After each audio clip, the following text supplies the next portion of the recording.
Hi, I'm Bruna, and today we're gonna see how I made this painting here. You'll see the exact process I followed to go from the study to making my own painting. So let's go.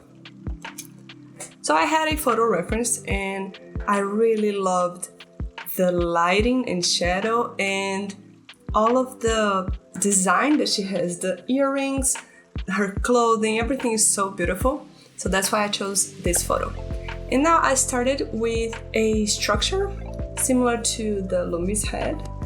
And then I started actually sketching her face on another layer. So I'm painting her face and painting the necklace and just making sure everything is on the correct place. Because I don't want to start painting and then suddenly I realize that something is really off. So I need to get this structure down first. That's usually how I approach drawing characters.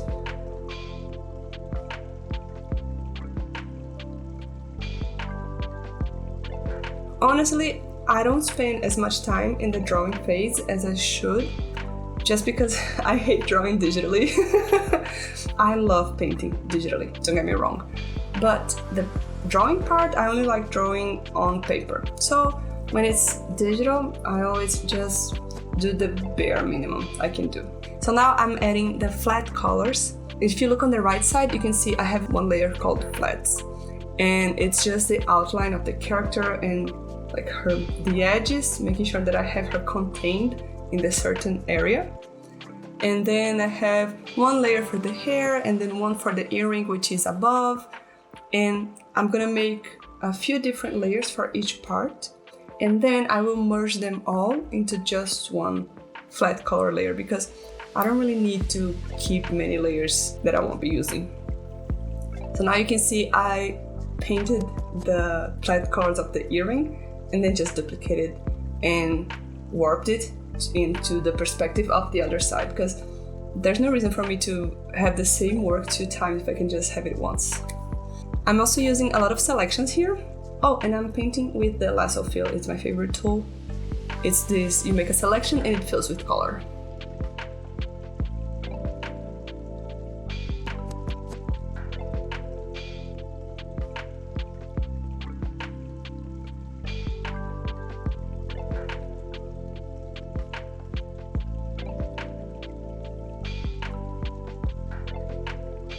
And then I decided to create a brush for those little dangly things on her earring because it was looking too different one from the other if I tried to make it hand painted. So I created this shape and created a brush for it so it would be much easier for me to paint it. And yeah, you can see how I created the shape. Kind of looked like a zipper, right? And then I was trying and testing, seeing the rotation, how it was working, and then I could actually paint it. I decided to manually change the angle on the subtool detail instead of depending on the rotation of my pen because that would be a little bit more chaotic and I wanted to be more precise. So I manually changed the angle on the tool property part. Oh no, the subtool detail palette because of it. And you can see that after I created the brush, it's pretty easy to just add each one of these. Really cool.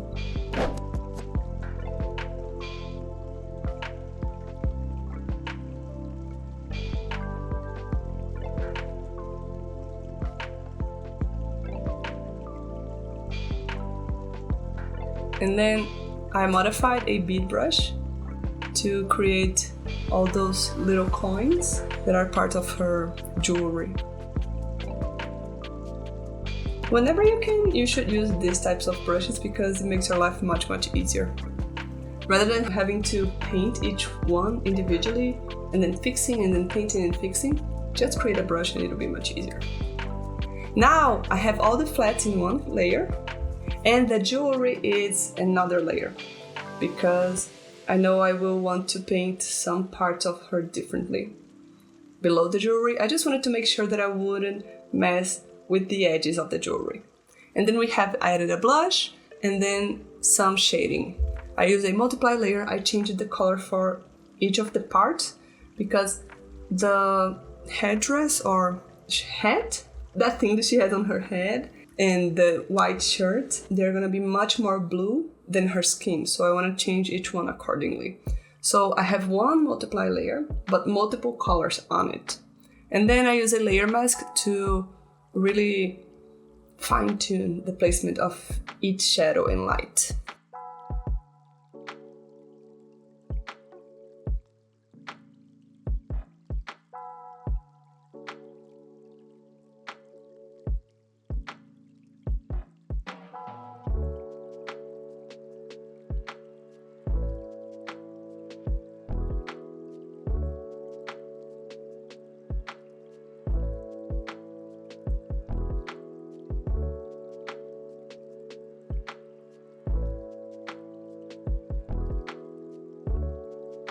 I have a new multiply layer where I'm adding the occlusion shadows, the shadows where light can't really reach that area as well and creates darker shadows. So you can see below her below her jaw and chin and some on her clothing. I'm just adding a secondary level of shadows, and that really helps make the image have much more depth.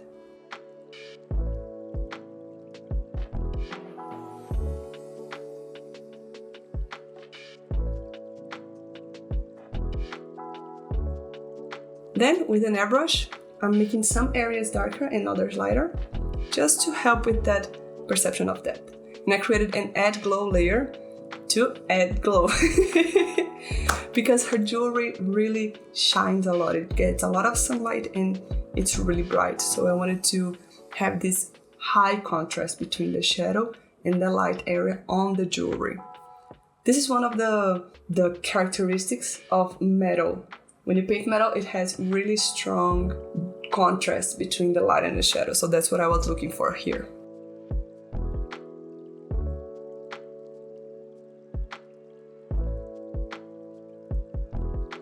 And then you can see that sometimes I'm gonna turn off the shadow and light layers and fix something like I did with her hair, and then I turn them back on. I always try to have as few layers as possible because having too many layers is just too hard, so having less layers is easier to deal with. Now I have the base of the character done.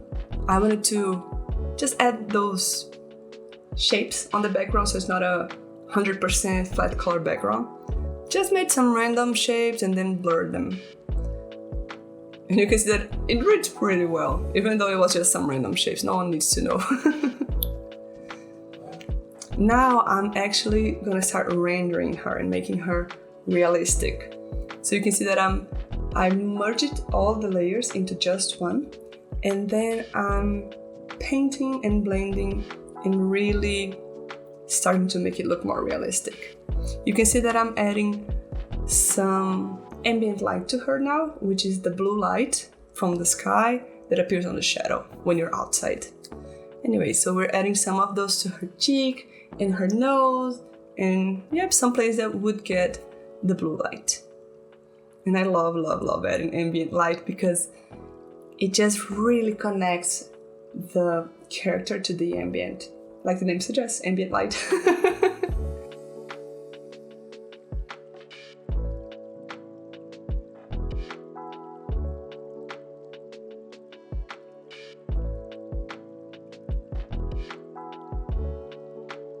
So you can see that sometimes I'm gonna flip the image and then I can see some issues that I couldn't see before.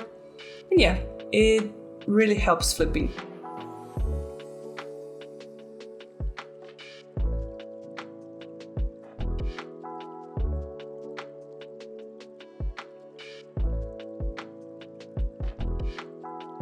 So I flipped, liquefied a little bit, then flipped it back, and now I'm just detailing things. So you can see on the fur on her hair, not hair, her head, just adding a few brush strokes with this kind of hard, kind of soft brush is already quite enough to show that it's fur. Like you can get it. You look at it and you know, it's not 100% realistic rendering, but you know. And then we can deepen and make it more realistic if we want. realism really is something you can control. You don't need to make something 100% realistic or hyper-realistic. You can get a little bit of realism and then add a little bit of stylization. That's kind of how you find and create your style.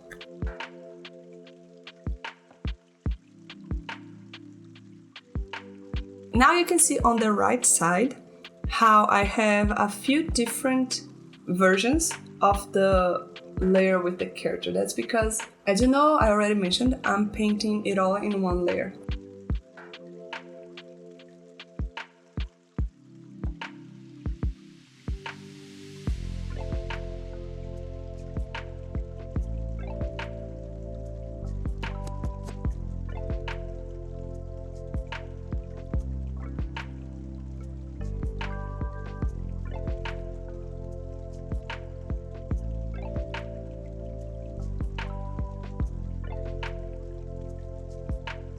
Now I'm painting the details on her eyes. I want to show that her eyes are looking down. So you can see that I painted them below the eyelashes. And then I painted the eyelashes on a new layer and added a little bit of that space that's gonna let me see her eye open below it. And then for the eyelashes, I'm using just a brush that I like that has a high contrast in the thick and thin areas of it. So I really like using this one for hair. You can get it for free here. It's part of my Essential Clip Studio Paint brushes, and yeah, it's free. You can just get it. It's the brushes that I use. Like most of this painting here was made with those brushes. And then you can see that the more I work on this image, the more I zoom in on it. If you've been watching some of my videos here by now, you already know, but it's always good to remember that when we are painting, we always need to be as zoomed out as possible. Because when we zoom in, we lose sight of the whole image. So that's why you see that on the first few moments of the image, so in this video would be like the first half or so, I was really zoomed out. And then as I see like, oh, the structure is working, the base is done, then I can zoom in and add details like eyelashes and then fine white hair on her eyelashes, you know? These details are just that, they're just details. So you need to have the structure pretty good before you zoom in and do those.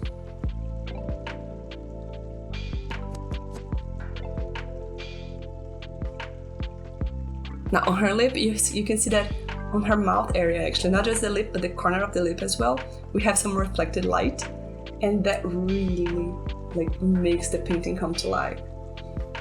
I'm a huge fan of light and shadow, as you guys probably know by now, but adding reflected light or bounce light is gonna make your painting just really improve a lot and look much more professional and much more cool. Just nice to look at.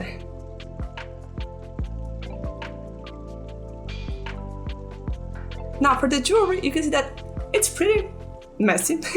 You can just paint a few blobs and add a lot of high contrast, and it works. You don't need to really zoom in and add each detail. It doesn't really matter. Just add the blobs with high contrast and you get your jewelry.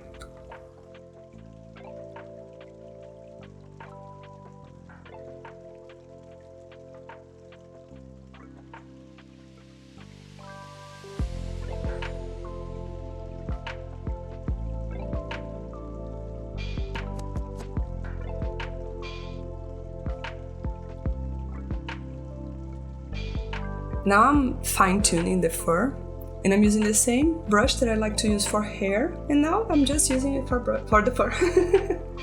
It's basically the same thing. You just need to make shorter strokes, and yeah.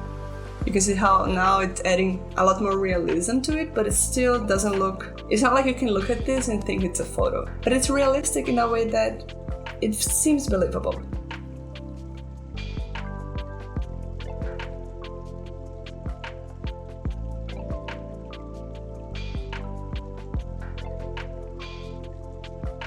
Now for her earrings, those were pretty hard to make.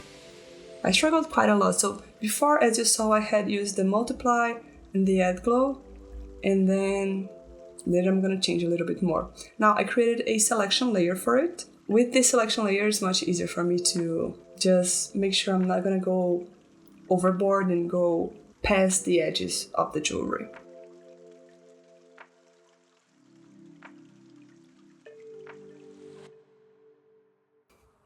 I keep going back and forth, that's just the way I paint. So you can see that I went from her, I started painting the earrings and I'm like, oh, I don't like the piece of jewelry following like from her forehead. So I went back to this one.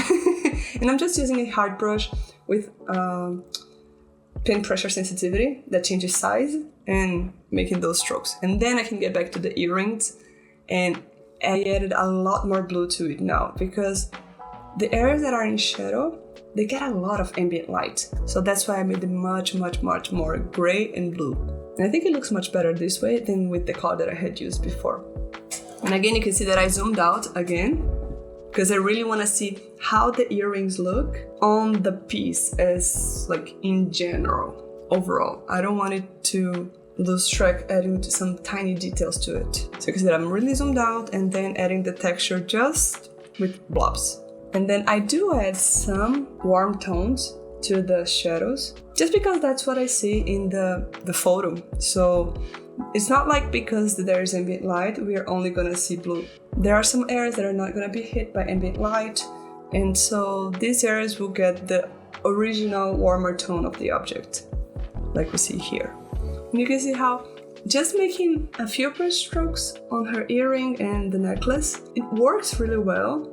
Even though if you zoom in, it's just gonna be a few blobs, but that's because it's how our eyes work. When we look at things in real life, we don't really see all the details. We just process it kind of in a haze. Like, for example, if you're looking at someone's eyes, we're kind of seeing the rest of the face, but kind of not. So that's why when we paint something, even if we add just a few blobs like this, it still reads well, because that's kind of how our mind works.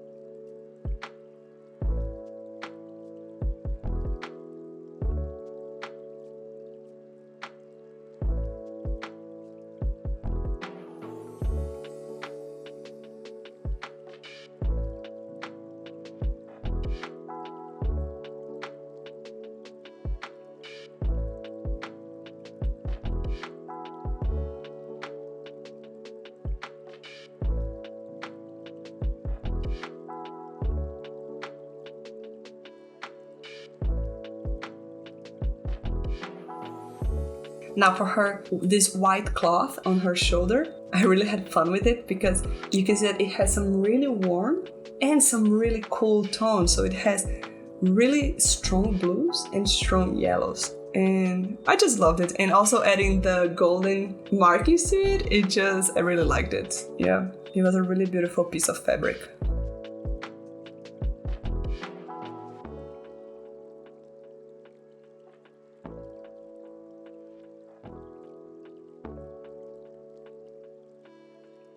Now I'm using an overlay layer to add some glow, like a warm glow to it because of the sun. But I gotta be careful not to add too much or make it too strong. Yeah, just enough. When we look on the right side now, we can see that I have a bunch of layers. That is because, of course, I can use a lot of layers to make my life easier. So I create one for the eyelashes, one for the jewelry, and then another one for the jewelry, chains, hair. I always name all my layers, and you should as well, by the way. And then when I have all of these solved, when I have solved these issues, then I can duplicate them and merge them again. That's how I usually proceed. I'm always creating new layers and then merge them as soon as I see that I don't need them anymore, because I like to keep it as simple as possible. Now I'm adding the details to her clothing. I really like how metallic it is. And yeah, as I mentioned earlier, you can make it look metallic by adding high contrast. But I didn't add high contrast on her shoulder, the red one with the metal, because I didn't want to guide the viewer's eyes to that area. So although on the photo we do see it, that's not how I chose to continue, because I didn't want to have that high area of contrast over there.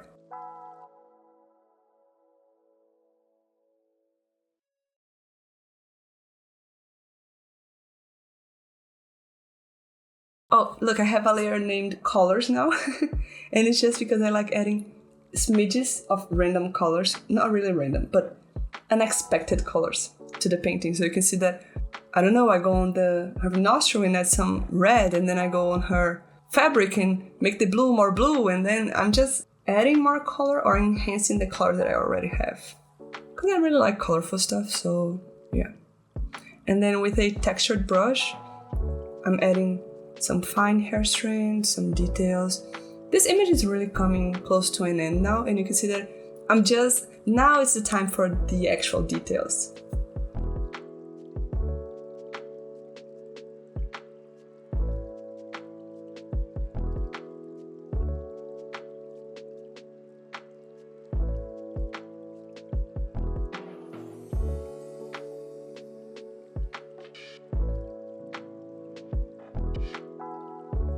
So you can see that everything I do now is just because I want to make it look more polished. So I like adding those brush strokes, like really thin, like hair, like pencil lines.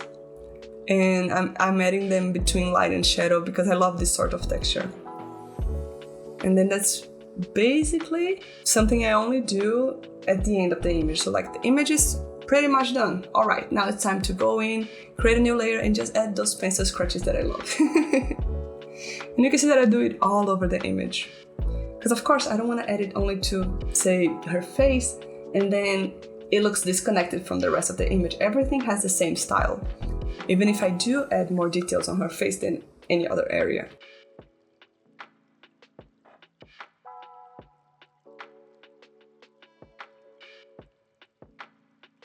Now to finish, I added some particles like the snow falling and used a color balance layer because I wanted to fine-tune those colors a little bit. I wanted a little more of purple and magenta on it.